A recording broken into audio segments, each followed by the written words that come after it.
नमस्कार दोस्तों और स्वागत है आपका हमारे चैनल पर। क्या आप रामायण की वो अद्भुत कथा जानते हैं जब स्वयं देवों के देव महादेव भगवान शंकर भेष बदलकर अपने ही आराध्य प्रभु श्री राम की परीक्षा लेने अयोध्या पहुंच गए। एक ऐसी परीक्षा जिसने माता सीता के धैर्य, श्री राम के आतिथ्य और अयोध्या के संपूर्ण अन्न भंडार को चुनौती दे दी थी। तो चलिए, आज हम आपको ले चलते हैं त्रेता युग की उस अलौकिक घटना की ओर। यह बात उस समय की है जब अयोध्या में राघवेंद्र भगवान श्री राम ने अपने पितरों का श्राद्ध करने के लिए एक विशाल ब्राह्मण भोजन का आयोजन किया। इस भोज में सम्मिलित होने के लिए दूर दूर से ज्ञानी और तपस्वी ब्राह्मणों की टोलियां अयोध्या आने लगीं। चारों ओर उत्सव का माहौल था। यह दिव्य समाचार जब कैलाश पर विराजमान भगवान शंकर तक पहुंचा, तो वे भी अपने प्रभु राम की इस लीला को देखने का लोभ संवरण न कर सके। उन्होंने सोचा, चलो आज अपने प्रभु के हाथ से प्रसाद ग्रहण करने का सौभाग्य भी प्राप्त किया जाए और उनकी मर्यादा की एक परीक्षा भी ले ली जाए। भगवान शंकर एक बहुत ही वृद्ध, कमजोर और झुके हुए ब्राह्मण का रूप धरते हैं। उनके हाथ में एक लाठी है, बस फिर क्या था। भगवान शंकर ने एक अत्यंत वृद्ध ब्राह्मण का रूप धारण किया और अयोध्या में ब्राह्मणों की उस भीड़ में शामिल हो गए। जब भगवान श्री राम स्वयं सभी ब्राह्मणों का आदर सत्कार कर रहे थे, तो उनकी दृष्टि इस तेजस्वी वृद्ध ब्राह्मण पर पड़ी। प्रभु राम ने उन्हें बड़े आदर के साथ आसन पर बिठाया और स्वयं उनके चरण धोए। भोजन की पंक्तियां लगी हैं। वृद्ध ब्राह्मण शिव भोजन कर रहे हैं। परोसने वाले हैरान परेशान हैं। भोजन शुरू हुआ। सभी ब्राह्मण भोजन करने लगे। लेकिन यह क्या, वह वृद्ध ब्राह्मण खाते ही जा रहे थे, खाते ही जा रहे थे। एक थाली, दो थाली, 10 थालियां। शाही रसोई से पकवान आते जा रहे थे और उस एक ब्राह्मण के पेट में समाते जा रहे थे। देखते ही देखते अयोध्या के अन्न भंडार खाली होने लगे। रसोइये थक गए, परोसने वाले हैरान थे। लक्ष्मण, भरत और शत्रुघ्न भी चिंतित हो उठे कि एक अकेला ब्राह्मण इतना भोजन कैसे कर सकता है।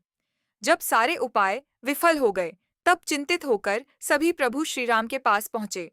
भगवान राम तो लीला को समझ रहे थे। वे मुस्कुराए और सीधे माता सीता के कक्ष में पहुंचे। माता सीता एक शांत और दिव्य मुस्कान के साथ उठती हैं। प्रभु राम ने सारी स्थिति माता सीता को बताई। माता सीता तो स्वयं जगत जननी है, वे सब समझ गईं। उन्होंने श्री राम को अर्पित किए गए प्रसाद में से केवल एक अन्न का दाना उठाया और उस वृद्ध ब्राह्मण के पास पहुंची। माता सीता अत्यंत भक्तिभाव से वह एक दाना उस ब्राह्मण को देती है। ब्राह्मण उसे खाते हैं और एक संतुष्टि की डकार लेते हैं। माता सीता ने हाथ जोड़कर कहा, हे ब्राह्मण देव, कृपा करके इस भोग को स्वीकार करें।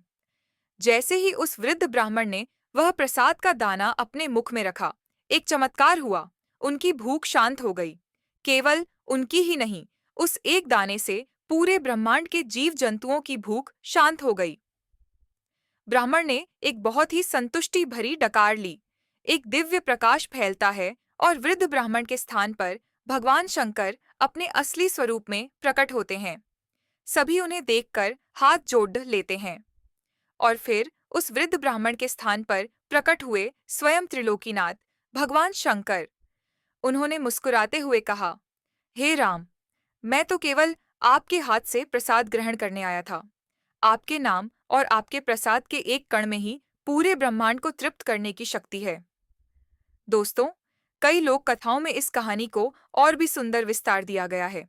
कहा जाता है कि इसके बाद शंकर जी जल से कुल्ला करके माता सीता पर डालते हैं।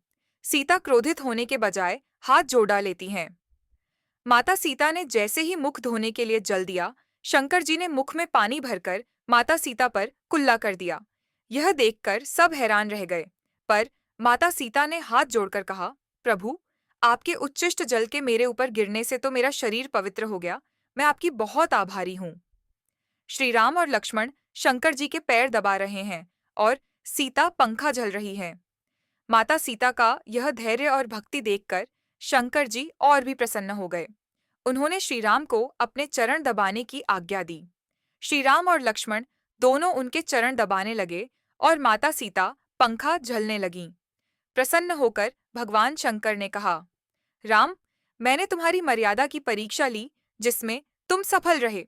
तुम्हारी जो इच्छा हो मुझसे मांग लो। श्री राम मुस्कुराते हुए भगवान शंकर से बात कर रहे हैं। अब देखिए प्रभु श्री राम का अद्भुत उत्तर। श्री राम ने मुस्कुराते हुए कहा, भगवन, आपके पास जो चीजें हैं, जैसे विष का भोजन, विषधर सर्प, गजचर्म और भूत प्रेत, वे हमारे किसी काम की नहीं हैं। इसीलिए कृपा करके आप हमें अपने चरणों की भक्ति दें और मेरी इस सभा में नित्य कथा सुनाया करें। यह सुनकर भगवान शंकर भाव विभोर हो गए। एक दिव्य सभा का दृश्य, जहां भगवान शंकर कथा सुना रहे हैं और श्री राम, सीता, लक्ष्मण सभी भक्ति से सुन रहे हैं। कहते हैं, तभी से भगवान शंकर राम सभा के मुख्य कथावाचक बन गए और उन्हें श्री राम की कथा सुनाने में परम आनंद मिलने लगा। तो मित्रों, इस अद्भुत कथा से हमें यह शिक्षा मिलती है कि सच्ची भक्ति और श्रद्धा से अर्पित किया गया प्रसाद का एक कण भी भगवान को तृप्त कर सकता है। यह कथा हमें माता सीता का धैर्य और प्रभु श्री राम की विनम्रता भी सिखाती है, जो किसी भी भौतिक वस्तु से ऊपर केवल भक्ति और सत्संग को ही महत्व देते हैं। आपको यह कथा कैसी लगी? हमें नीचे कमेंट्स में जरूर बताइए। क्या आपने इस कथा का यह विस्तारित रूप पहले सुना था? अगर यह वीडियो पसंद आया हो तो इसे लाइक करें, अपने परिवार और मित्रों के साथ शेयर करें और हमारे चैनल को सब्सक्राइब करना न भूलें। जय श्री राम। हर हर महादेव।